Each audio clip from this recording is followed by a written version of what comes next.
Hey everybody, welcome back, and if this is your first time here, welcome.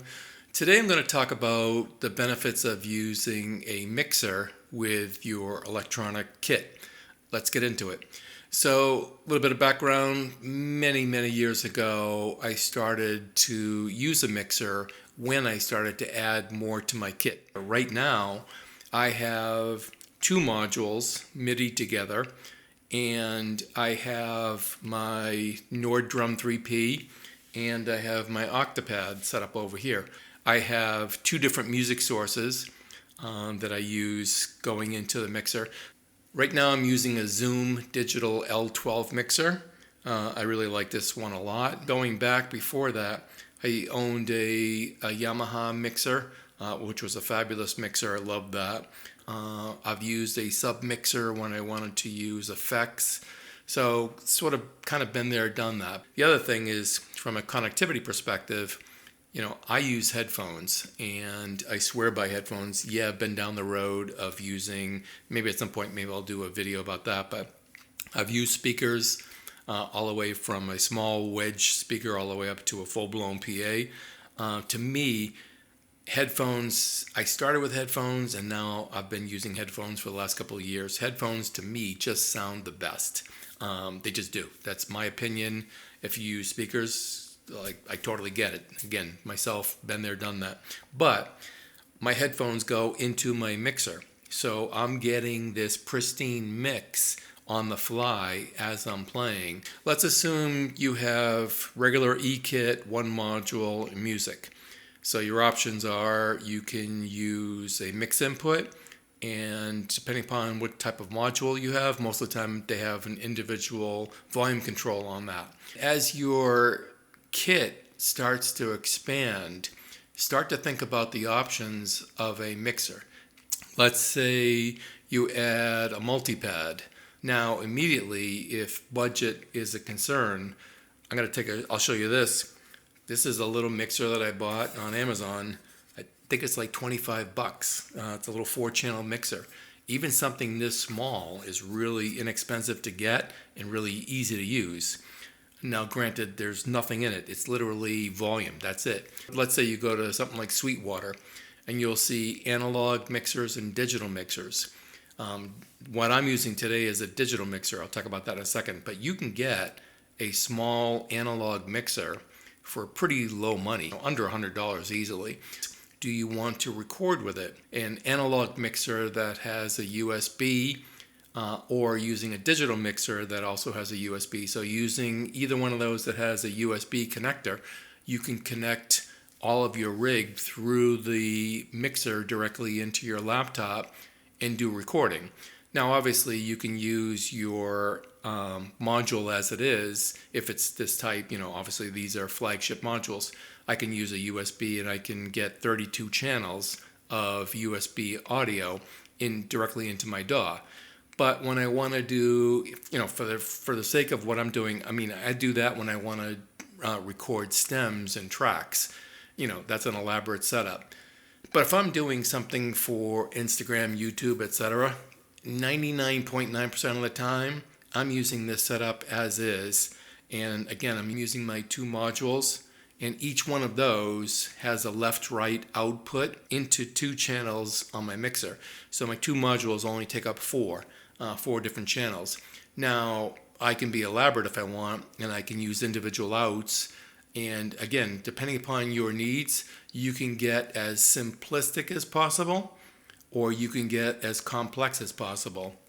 Meaning, if you wanted to be simple, just say, I want to use let's say you want to use left, right on your module, and you have a multipad, and you have music sources. Using a mixer allows you two things on the fly very quickly. Volume controls are instantaneous. My setup is I have my mixer right here. Even while playing, I can reach over and I can adjust the music level on the fly as I go song to song. And obviously, I can use the volume controls on my modules and I can adjust that on the fly. I tend to set up my mixer so that it's running at peak efficiency without any clipping. And I do all of my volume adjustments on the modules. But music on the fly, I will use my mixer. When I'm using my multi-pads, I tend to use those volume controls. But again, it's all going into the mixer. And when I'm recording the mixer, again, 12 channels, I can use that going into my DAW. And then when I'm doing recording, again, for myself, just doing social recording, when I do recording, I can use the DAW and I can bring up and down the levels of anything I want here. I can pan it, I can do whatever I want. The other benefit is as you look at your mixer, if you want to start to look at multi-effects, it's a great way to get built-in multi-effects so you can get mixing boards with and without effects. When you have effects in there, it's great, if you want to do a heavily reverb type of kit and get some ambience right away. Again, these are things you can do on the fly. But it's really about simplicity, it's about connectivity, it's about doing things quickly and efficiently without having to deal with a whole bunch of other stuff. And again, it really depends on your budget. So the first question you have to ask yourself is, what are you trying to do? And try to think over the next year, 2, 3 years, whatever. Is this just for me? Am I going to record? Am I using a lot of gear and I just want to control it? So to me, years ago, as my kit started to expand and as I started adding pieces to it, meaning a multi-pad or some other sound source, I started to use mixers and have been using mixers ever since. Let's say down the road, you have a couple friends that want to come over. If you've ever seen the channel Digital Drumming, Ralph does what's called silent sessions, and there's usually 1 or 2 players with them. And, it's basically they're playing without amplification in a room. And it sounds amazing, obviously, because it's going directly into a mixer board or a DAW. As I said very quickly, I used a Mackie mixer as a sub mixer. What I was doing was at one point I had 4 different multi-pads and I had an effects unit.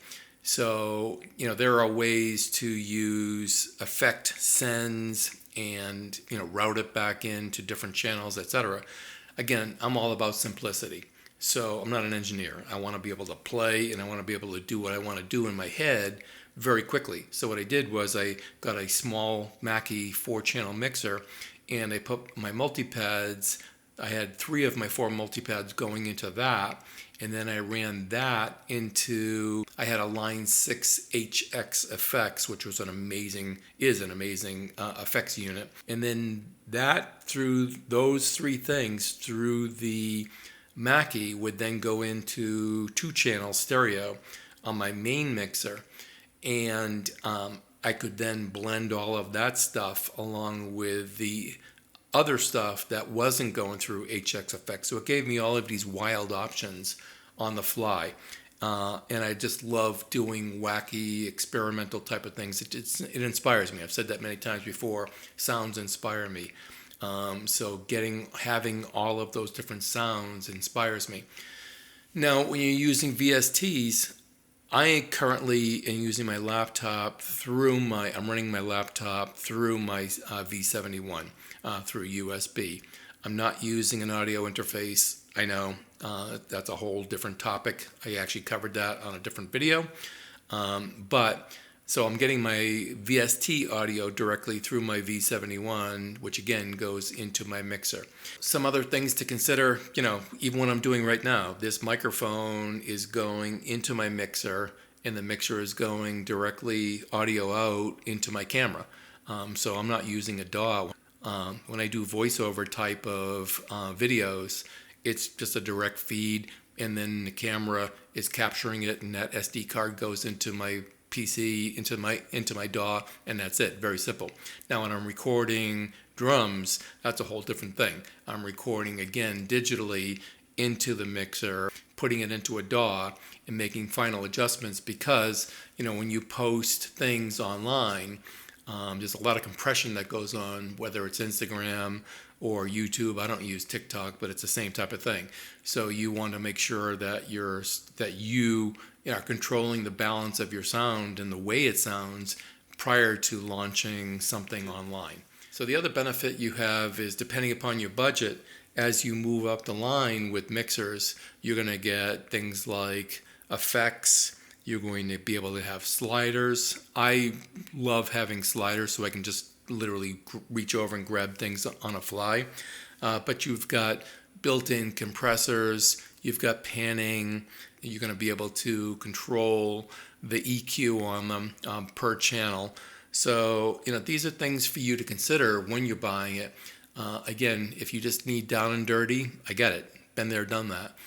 But as you get more elaborate and as you think longer term before you make your purchase, start to think about that. Yes, you can get into your module and you can do all of the EQ and effects there, but you also have this other thing, the mixer, to be able to change that as well too.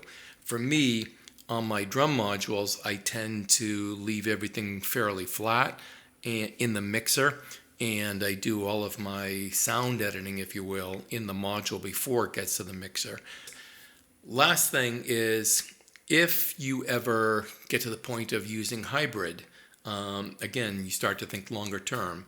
So when I was in my previous studio, I had a hybrid setup whereby I was always using a acoustic hat, acoustic cymbal with my electronic set. I'd oftentimes put an acoustic snare in there. I triggered things. I'd bring in acoustic kits and then take them out, etc. But having a mixer allowed me to put microphones in there. This is an Audio-Technica 2020. It's a $100 overhead mic. And I will tell you, using it on my hybrid, go back to my older videos in my other studio, and you can see where I used a hybrid kit. This was the one mic that I used. And I had a Yamaha EAD system at one point with an acoustic set. So again, the EAD would go into the mixer. I had used an overhead because the EAD captures an acoustic kit in a certain way, but I always felt it was kind of limited. So I used the one overhead that captured both levels. So the EAD, if you're not familiar with it, has a microphone that clips to your kick drum. And that piece is also a trigger for your kick drum, but it's a microphone and it picks up your set. Now, if you think about the proximity of where it sits on the rim of the kick drum, things that are further away from it sounded a bit odd to me. The overhead mixed in the mixer together with the EAD really gave me a great visualization of the kit. Again, I'm all about simplicity. That was a really easy setup, and I would dial in the trigger of the EAD for the kick just a little bit, so that compensated for me not having to have a kick drum mic in there. Speaking of which, I'm going down these different rabbit holes, but it's worth noting. At one point I tried having, I think I had a six or seven piece microphone set with an acoustic set in my last studio. To me, that was a nightmare. I'm not an engineer. And you're starting to get into mic pre's, et cetera, et cetera. And I'm all about simplicity, as I said many times. So to me, if you can control and get a good sound with one or two mics, you're off to the races.